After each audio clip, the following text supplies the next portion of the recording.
पंजाबी ड्रामे जी नई अपडेट में सभी दोस्तन के खुश आमदीद। दोस्तों अॼु रिव्यू करण वारा आहियूं मेगा सोप सीरियल पंजाबी। अचण वारा एपिसोड ज़बरदस्त सनसनीखेज़ दिलचस्प थींदा।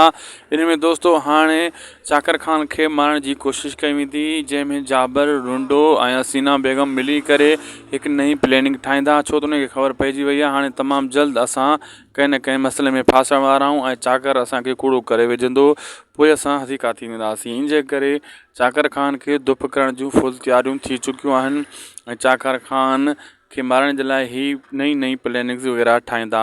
बहरहाल हितां खे मां ॿुधाईंदो वञा दोस्तों, ही पाण ई नाकाम थी वेंदा ऐं फेल थी वेंदा, छो त चाकर खान हीरो आहे, हीरो खे को नथो मारे सघे, वक़्ती तौर उन खे नुक़सान ॾेई सघनि था।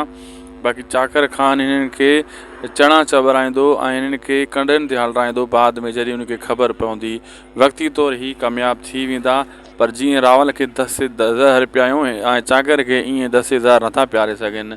तमामु जल्द तव्हां ॾिसंदो त सांवल चाकर हिकु थी वेंदा ऐं दुश्मन जा ॾंद खटा कंदा। असांखे ॾींदा इजाज़त दोस्तों, असांजे हिन यूट्यूब चैनल यानी उदासी TV खे ज़रूरु सब्सक्राइब लाइक शेयर कंदा। ही अव्हां जो ई पंहिंजो चैनल आहे, हिन ते अव्हांखे बहितरीनु अपडेट्स वग़ैरह मिलंदा रहंदा आहिनि।